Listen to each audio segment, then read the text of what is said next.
Halo semua, kembali bersama saya Chang Lause di acara Kelimpahan Alkitabiah. Saya harap semua baik-baik saja ya. Haleluya. Siapa yang semangat mendengarkan siaran malam hari ini? Semoga semua selamat, semoga semua semangat. Hari ini kita mau bahas topik kunci kemenangan hidup. Oh, sebelum kita lanjutin saya mau kasih tahu dulu. Eh, saya punya siaran ini kalau misalnya pada ketinggalan yang belakang-belakang itu kita bisa nonton di YouTube. Saya punya channel YouTube namanya Kelimpahan Alkitabiah. Saya punya IG juga.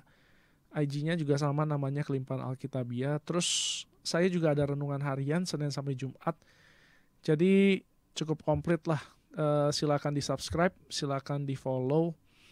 Semoga memberkati. Sedikit perkenalan dulu sebelum saya mulai. Saya ini bukan pendeta. Saya ini beribadah di gereja namanya Jakarta City Blessing cabang Green Lake. Saya di sana melayani aja, saya bukan pendetanya. Pekerjaan saya sehari-hari adalah saya konsultan keuangan. Saya jual produk namanya asuransi jiwa dan kesehatan. Kalau ada yang mau tanya-tanya soal produk saya atau mau jalanin juga boleh. Nanti saya kasih detailnya di akhir acara. Hari ini yang saya mau bahas adalah kunci kemenangan hidup. Pertama-tama kita harus punya definisi dulu nih. Sebetulnya kalau kita ngomong kemenangan ini, kemenangan terhadap apa sih? Hidup ini kan banyak masalah ya. Anda mungkin tahu lah, saya juga tahu lah. Ada yang namanya masalah-masalah. Masalah kesehatan lah, keuangan lah, apa segala macam. Nah, yang saya mau fokus, kalau Anda sudah biasa dengerin saya ini, saya mau fokusnya bidang keuangan. Eh, Bagaimana caranya supaya kita bisa berhasil? Terutama dalam bidang keuangan. Bagaimana caranya kita bisa berhasil? Bagaimana caranya kita bisa menang terhadap masalah-masalah keuangan? Ini bisa pakai buat apa aja, cuma saya fokusnya ke uang. Apa yang harus dimiliki supaya kita bisa menang di dalam hidup? Mari kita buka ayatnya di 1 Yohanes 4. 1 Yohanes 4. 1 Yohanes 4. Sorry, 1 Yohanes 5 ayat 4. 1 Yohanes 5 ayat 4. Semua yang lahir dari Allah mengalahkan dunia. Dan inilah kemenangan yang mengalahkan dunia, iman kita. Jadi, menang terhadap masalah keuangan itu adalah bagian dari orang Kristen. Orang Kristen tidak seharusnya jatuh di dalam masalah keuangan. Orang Kristen tidak seharusnya diinjak-injak sama masalah keuangan.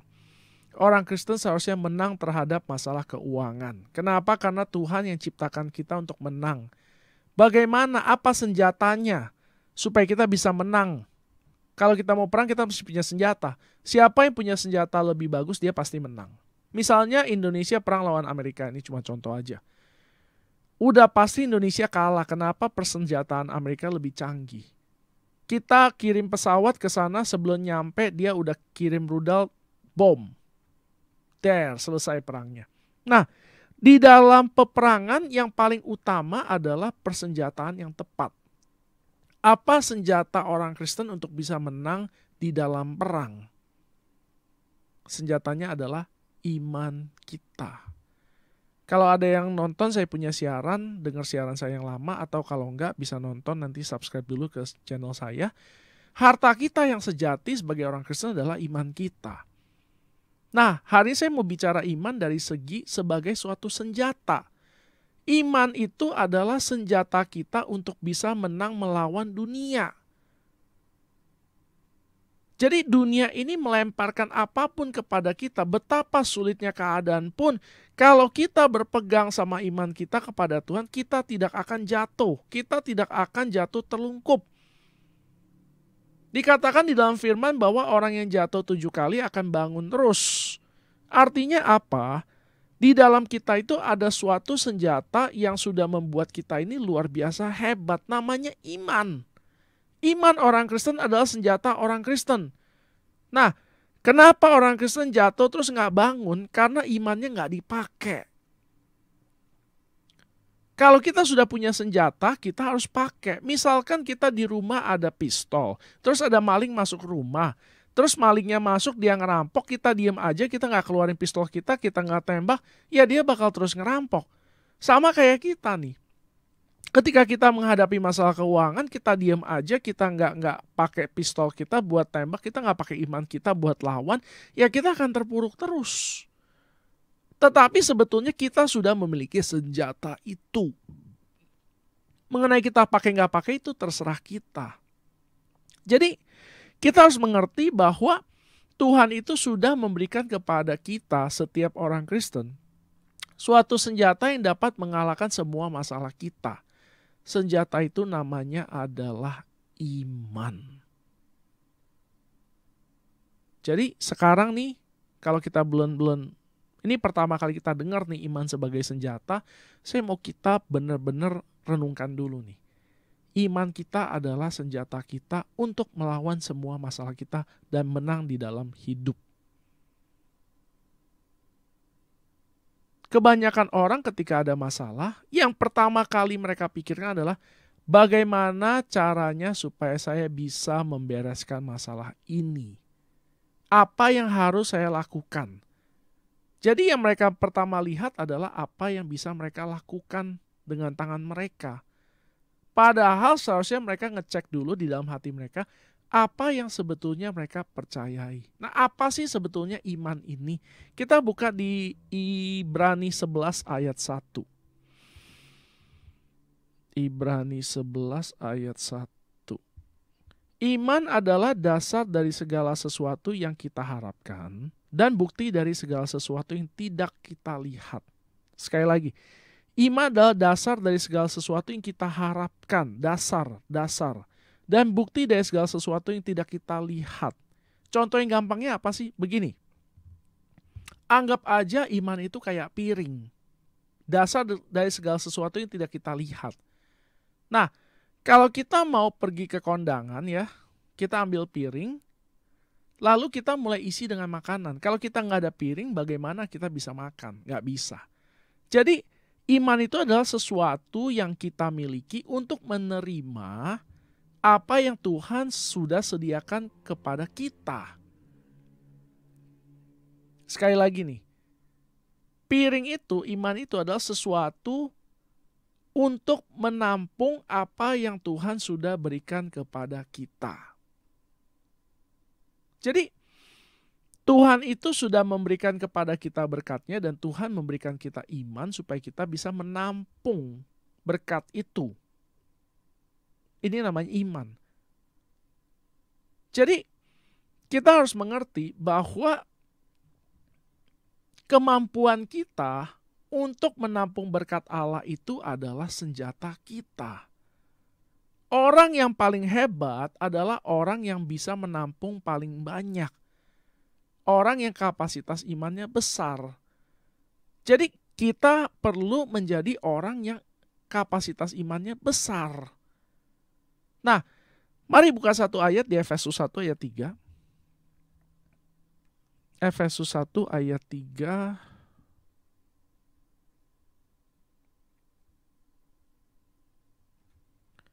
Terpujilah Allah dan Bapa Tuhan kita Yesus Kristus yang dalam Kristus telah mengaruniakan kita segala berkat rohani di dalam surga. Sekali lagi saya akan ngomong lebih pelan. Terpujilah Allah dan Bapa Tuhan kita Yesus Kristus yang dalam Kristus telah mengaruniakan kepada kita segala berkat rohani di dalam surga. Setiap dari kita sudah dikaruniai segala berkat dari sorga. Setiap orang waktu dia percaya Yesus, dia sudah dikaruniai semua berkat dari sorga. Semua berkat sudah dikasih kepada setiap dari kita kalau kita percaya Yesus. Nah, yang perlu kita lakukan untuk bisa mendapatkan berkat itu, atau lebih tepatnya menampung berkat itu adalah dengan kita mengeluarkan piring atau ember atau kolam renang atau apapun. Inilah yang kita bisa lakukan untuk menampung berkat kita. Nah itu, wadahnya itu namanya adalah iman. Saya harap sampai sini nih udah pada jelas nih iman itu apa. Nah, ketika kita memiliki iman untuk menerima dari Tuhan, kita pasti akan mendapatkannya. Udah pasti. Kenapa? Karena berkat itu bukan sesuatu yang baru akan dicurahkan. Berkat itu sudah diberikan. Sudah ada di dalam roh kita. Hanya kita perlu untuk mengeluarkannya. Nah, cara mengeluarkannya adalah dengan percaya. Dengan punya iman. Sederhananya iman itu adalah percaya. Percaya apa? Percaya janjinya Allah. Apa yang Tuhan sudah janjikan kepada kita, kalau kita percaya, kita akan melihat hasilnya. Sederhana. Nah, banyak orang tidak menyadari bahwa sebetulnya hidup itu sesederhana itu. Kenapa sih bisa tanda kutip sesederhana itu? Karena Tuhan sudah membayar harganya. Di dalam 2 Korintus dikatakan bahwa Yesus itu menjadi miskin supaya kita menjadi kaya. Artinya bukan Tuhan yang mau kita miskin. Tuhan itu gak punya keinginan supaya kita miskin, supaya kita melarat, supaya kita hidupnya susah. Itu bukan kehendak Tuhan. Kehendak Tuhan itu dia menjadi miskin supaya kita menjadi kaya. Kenapa kita perlu menjadi kaya? Supaya kita bisa menjadi berkat. Sama seperti Yesus menjadi berkat buat kita, kita perlu menjadi berkat untuk sesama. Ini kehendak Tuhan, ini hatinya Tuhan. Jadi hatinya Tuhan adalah supaya setiap anak-anaknya itu berhasil, supaya anak-anak Tuhan itu kaya. Caranya itu adalah dengan iman. Percaya sama janji Tuhan. Percaya, itu aja. Itu akan terjadi. Nah,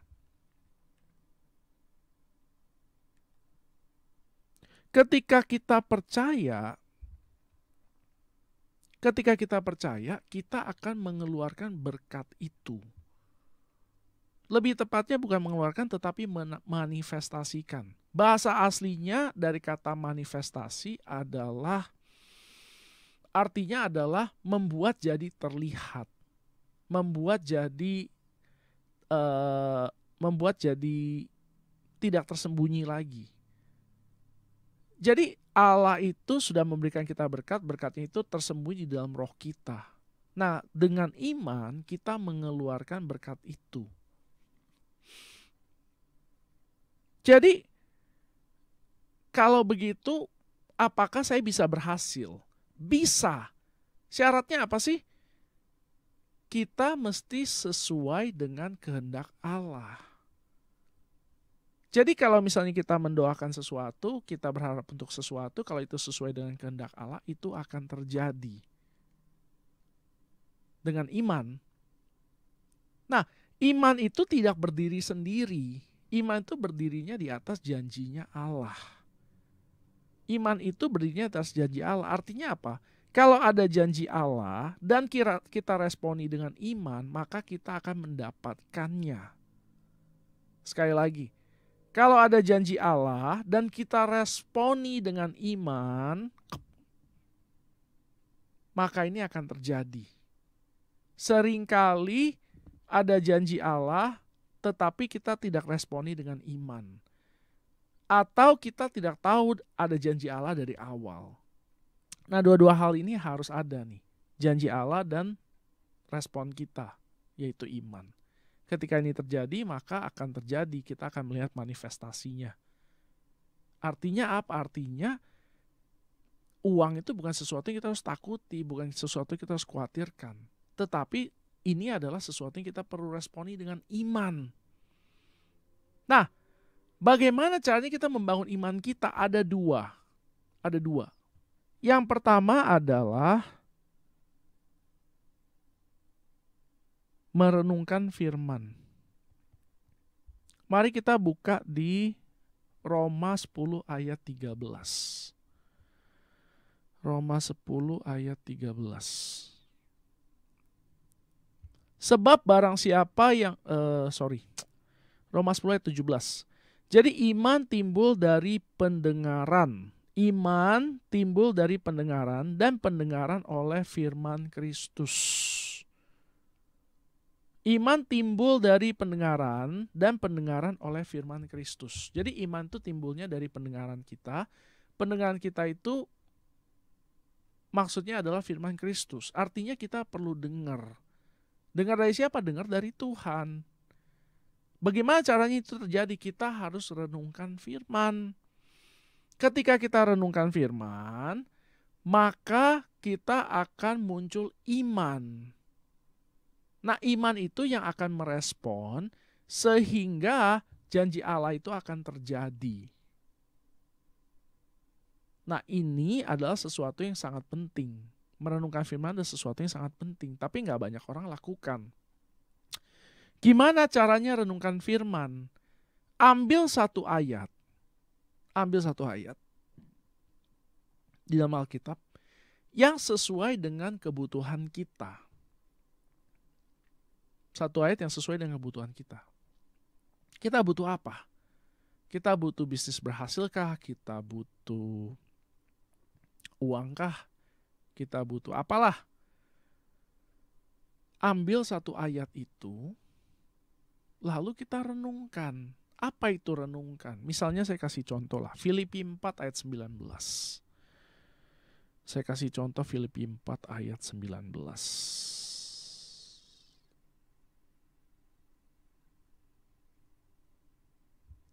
Allahku akan memenuhi segala keperluanmu menurut kekayaan dan kemuliaannya di dalam Kristus Yesus. Ini kita renungkan nih. Allahku akan memenuhi segala keperluanku menurut kekayaan dan kemuliaannya dalam Kristus Yesus. Lalu saya renungkan terus-menerus. Renungkan itu maksudnya kita pikirkan, kita ucapkan perlahan-lahan, kita gumamkan, terus-menerus selalu ada di dalam pikiran kita, di dalam hati kita, terus-menerus. Ini namanya menabur firman. Menabur firman. Ingat cerita yang itu yang perumpamaan mengenai seorang penabur. Ada orang menabur, ada yang di pinggir jalan, ada yang tanah berbatu, tanah yang bersemak belukar, dan tanah yang subur. Nah, ini yang kita sedang lakukan. Jadi kita menabur firman ke dalam hati kita. Jadi kita pikirkan, kita simpan di dalam hati, Allahku akan memenuhi kebutuhanku sesuai dengan kekayaan dan kemuliaannya di dalam Kristus Yesus. Terus menerus,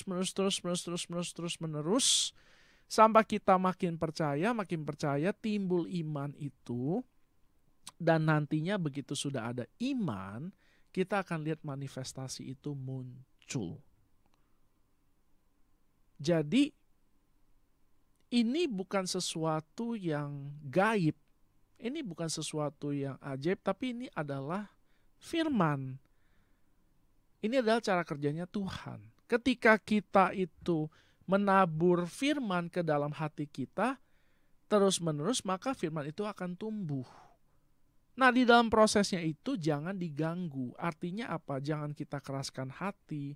Apa yang Tuhan tuntun untuk kita percaya, Tuhan tuntun kita untuk ngomong, Tuhan tuntun untuk kita lakukan, ya kita lakukan semua itu. Jangan kita bersikap pasif juga.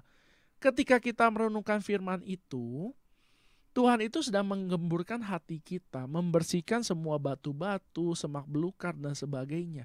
Itu semua menghambat pertumbuhan iman itu. Jadi firman itu ditabur, iman itu tumbuh dan akan berbuah. Buahnya itulah yang akan mendatangkan manifestasi dari berkat. Kita mau diberkati, jangan lupa kita perlu menabur firman ke dalam hati kita. Bagaimana kalau belum terjadi? Teruslah tabur.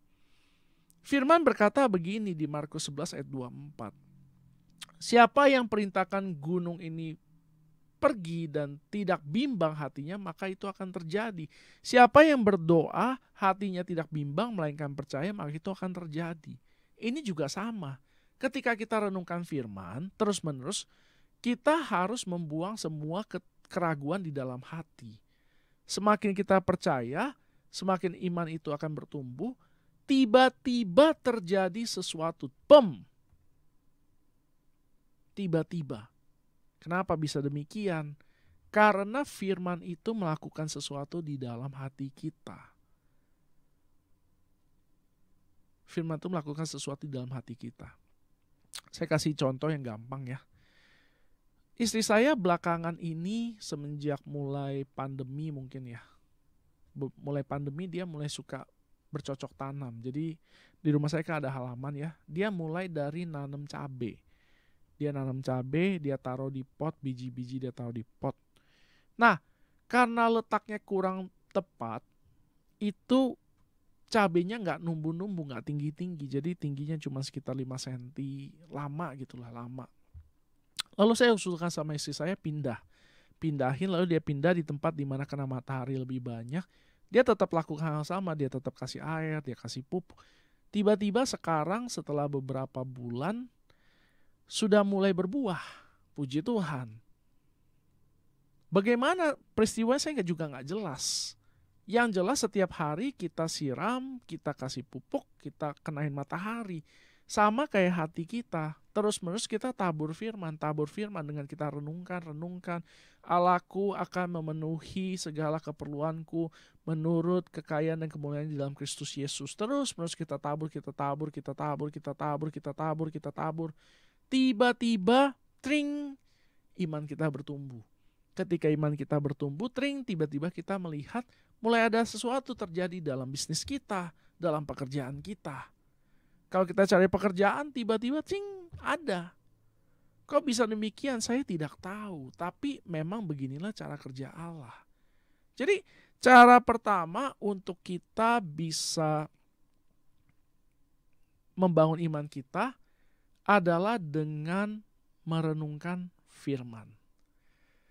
Saya sampai sini dulu, saya mau break dulu. Kalau ada yang mau tanya, mau kasih komen, silakan kontak saya ke 0819 3218 4218. Sekali lagi 0819 3218 4218. Nah, yang kedua, cara untuk membangun iman kita yang kedua adalah mengerti dan percaya bahwa kita dikasihi Allah. Percaya dan mengerti bahwa kita dikasihi Allah. Kita buka ayatnya di Galatia 5 ayat 6. Galatia 5 ayat 6.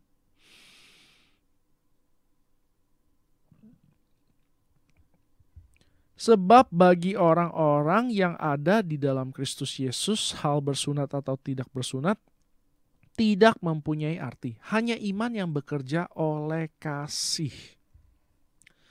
Hanya iman yang bekerja oleh kasih. Hanya iman yang bekerja oleh kasih. Artinya apa? Kalau ada kasih, ada iman.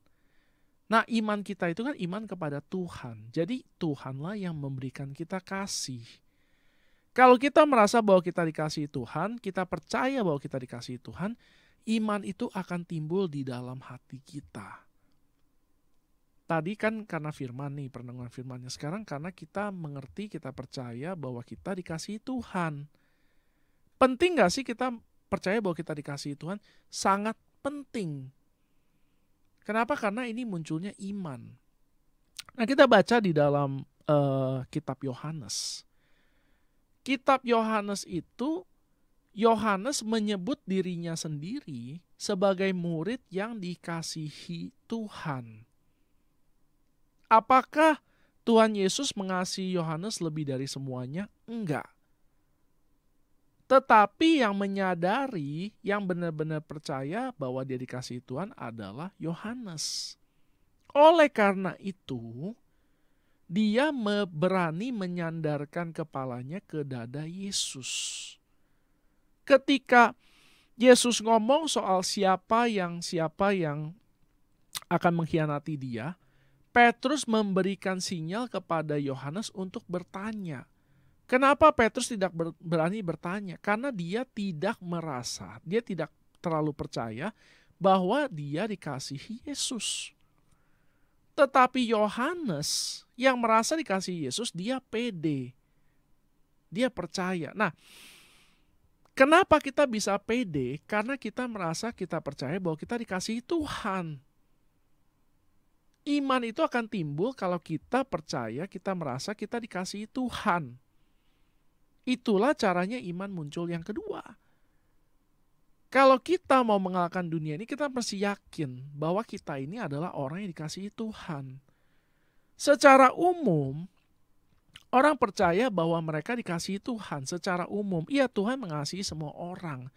Tetapi nggak semua orang percaya secara pribadi bahwa mereka dikasihi Tuhan. Padahal Tuhan sangat mengasihi mereka. Maksudnya Tuhan sangat mengasihi Anda dan saya.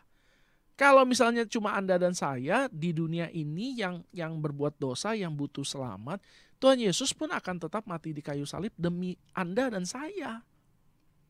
Tetap walaupun cuma satu. Tapi orang susah terima. Nah, ketika orang mau percaya bahwa mereka dikasihi Tuhan, iman mereka akan meningkat.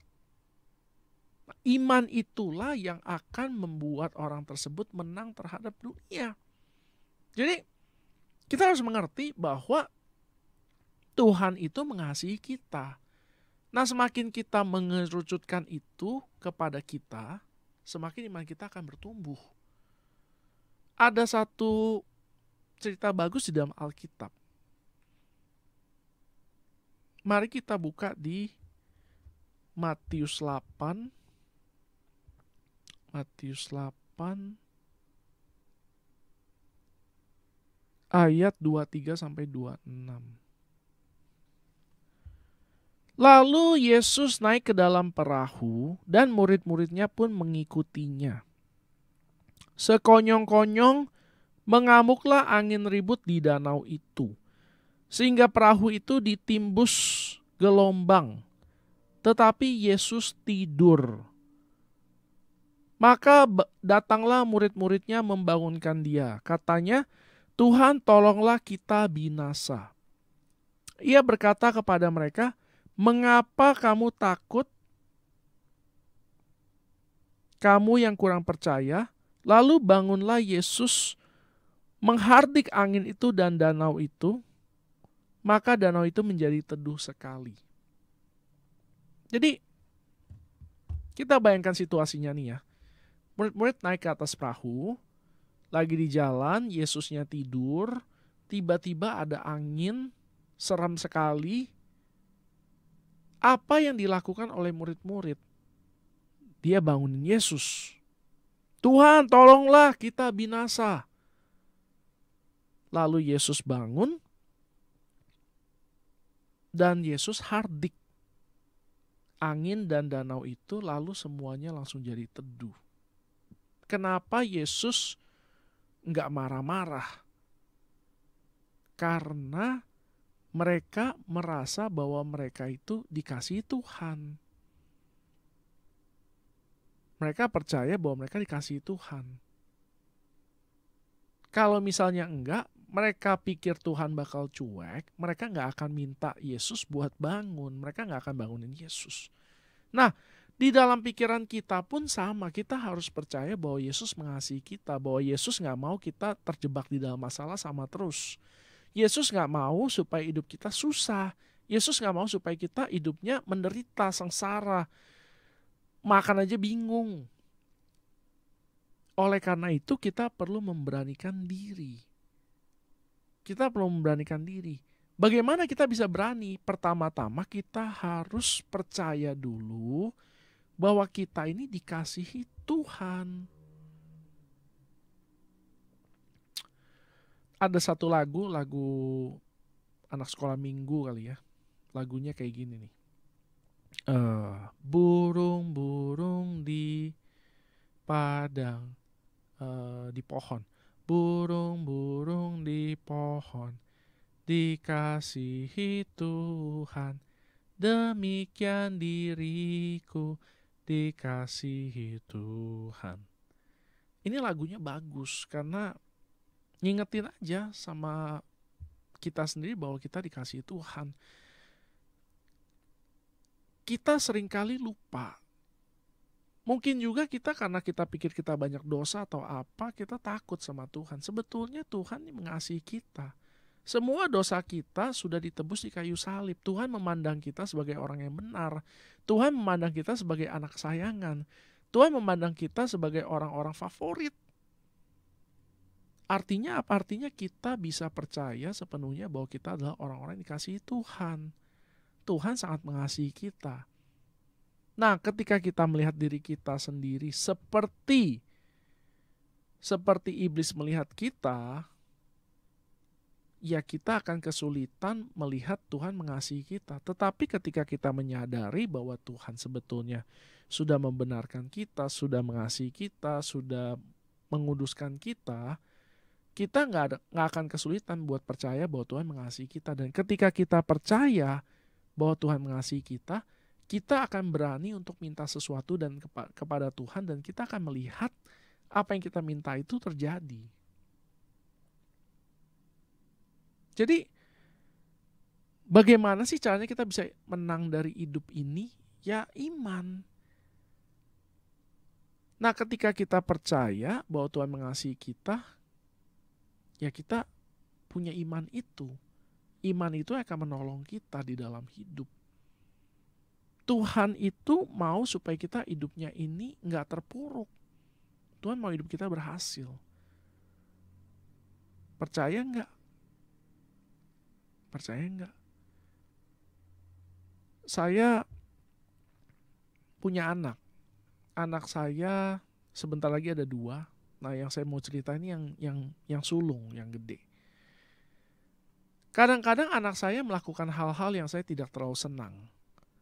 Ketika dia melakukan sesuatu yang saya nggak senang ini, saya disiplin dia. Cara saya disiplin adalah saya pertama omelin. Kalau dia nggak mau dengar, saya suruh dia berdiri satu tempat, diem aja, nggak boleh ngapa-ngapain. Nah, setelah saya omelin, biasanya anak saya itu habis diomelin, dia minta digendong. Kenapa bisa demikian? Dia mau meyakinkan, dia mau memastikan bahwa saya nggak benci kepada dia. Walaupun saya marah, tetapi saya masih mengasihi dia. Oleh karena itu dia habis diomelin, dia minta gendong. Kita ini terlahir dengan satu kebutuhan untuk merasa dikasihi semua orang. Nah, saya mau kasih tahu sama semua orang yang sedang dengar saat ini bahwa Anda adalah pribadi yang sangat dikasihi Tuhan. Jadi jangan pernah merasa bahwa diri kita nggak layak. Jangan pernah merasa bahwa doa kita nggak akan dijawab karena kita kurang kudus, kurang suci, kurang apa segala macam. Enggak. Tuhan mengasihi kita. Tuhan mengasihi kita apa adanya. Tuhan terima kita apa adanya. Bahkan seandainya hidup kita nggak berubah sama sekali, kita tetap nggak bener pun, Tuhan tetap mengasihi kita. Jadi kita nggak punya alasan buat takut sama Tuhan. Nah, semakin kita menyadari bahwa kita dikasihi, semakin iman kita akan bertumbuh. Semakin iman kita akan bertumbuh, semakin kita bisa melihat jawaban doa kita terjadi. Tuhan mau supaya setiap orang bergembira, bersukacita di dalam Dia. Bagaimana caranya supaya orang bisa bersukacita dalam Dia? Ya, orang dapat sesuatu yang mereka doakan. Selama doa kita sesuai dengan kehendak Tuhan, kita pasti bakal dapat kalau kita doakan dengan iman. Nah, ketika kita percaya bahwa kita dikasihi Tuhan, iman itu ada. Iman yang untuk menerima berkat yang Tuhan sudah kasih. Janji Tuhan yang sudah Tuhan kasih itu akan kita terima kalau kita percaya. Jadi, sederhana. Intinya adalah 2 kunci itu. Pertama, renungkan firman. Kedua, percaya bahwa Allah mengasihi kita. Sampai sini dulu, kita break dulu sebentar. Kalau ada yang mau hubungi saya, silakan kontak saya ke 0819 3218 4218. Sekali lagi 0819 3218 4218. Oke, tadi ada pertanyaan masuk dari Pak JJ. Pak JJ tanya, apakah iman itu hanya pikiran? Begini, iman itu sebetulnya adalah buah roh. Jadi kalau kita baca di Galatia 5 ayat 22-23, salah satunya itu dia pakai kata namanya kesabaran, ketekunan. Ketekunan itu, tapi kalau bahasa Inggris, bahasa aslinya itu dia pakai kata namanya pistis. Bahasa Yunani itu pistis. Pistis itu artinya iman. Iman itu adalah sesuatu yang Tuhan kasih. Atribut dari Roh Kudus. Iman itu adalah atribut dari Roh Kudus. Nah, diterjemahkannya kepada kita itu sebagai sesuatu yang kita percayai. Di mana kita percayai? Ya di pikiran kita, ya di hati kita, ya di kata-kata kita, dan terakhir di perbuatan. Jadi kalau misalnya kita berharap bahwa orang itu langsung menunjukkan perbuatan, padahal pikirannya, hatinya nggak begitu, nggak bisa. Tetapi orang perlu percaya dulu di dalam pikirannya, di dalam hatinya, baru dia bisa melihat ada perbuatan. Kalau kita baca di Yakobus dikatakan bahwa iman tanpa perbuatan adalah mati. Lalu dia memberikan contoh bagaimana si Abraham mempersembahkan anaknya Ishak. Nah, kita harus ngerti bahwa kita ini akan bertindak sesuai sama apa yang kita percayai. Kalau kita percayai sesuatu yang kita percayai itu, itulah yang akan menjadi perkataan kita dan akan menjadi tindakan kita. Artinya apa? Artinya kalau misalnya kita merasa bahwa Tuhan mengasihi kita, ya kita akan melakukan sesuatu. Apa itu sesuatunya? Mengasihi sesama. Tapi inti yang saya mau ngomong di sini adalah iman itu akan timbul dan iman itu bisa mengalahkan dunia kalau kita itu pertama itu merenungkan firman dan kedua itu mempercayai bahwa Allah mengasihi kita. Inti yang saya mau jelaskan dalam malam hari ini adalah itu. Temanya adalah kunci kemenangan hidup. Bagaimana caranya di dalam hidup kita bisa berhasil, yaitu dengan iman. Tapi tema hari ini bukan bahas soal iman full. Enggak, saya nggak ngomong itu. Anyway, terima kasih buat Pak JJ yang sudah menyampaikan pertanyaannya. Nah, saya rasa hari ini saya cukupin sampai di sini aja. Sebelum saya tutup, saya mau kasih pengumuman. Pengumuman pertama adalah silakan subscribe ke saya punya IG sama saya punya YouTube namanya Kelimpahan Alkitabiah. Nanti boleh komentar di sana buat tanya, silakan. Kalau ada yang mau tanya, ada yang mau komentar segala macam, silakan. Kelimpahan Alkitabiah. Pengumuman kedua adalah saya punya buku rohani, saya bikin buku rohani tapi bentuknya PDF. Judulnya itu adalah Hubungan dengan Allah. Jadi kalau ada yang mau gratis, silakan WhatsApp saya, nanti saya kirim melalui WhatsApp. Yang ketiga, saya setiap Jumat malam itu saya ada Zoom, tapi temanya rohani, jadi bukan keuangan aja. Ini kan lebih khusus ke arah keuangan. Yang hari Jumat itu lebih temanya rohani umum. Kalau ada yang mau join, silakan WhatsApp saya. Nomornya yang tadi 081932184218. Nanti saya masukin ke grup. Setiap Jumat malam jam 8 sampai jam 9. Pengumuman keempat adalah saya ini jual asuransi. Jadi kalau ada yang mau tanya soal asuransi, ada yang mau jual asuransi buat tambahan uang atau apa, silahkan. Saya bisa dihubungin. Buat jual asuransi syaratnya apa sih? Apakah perlu bayar? Nggak usah. Daftar nggak usah bayar. Cukup punya iPad aja. iPad generasi 6 sudah cukup.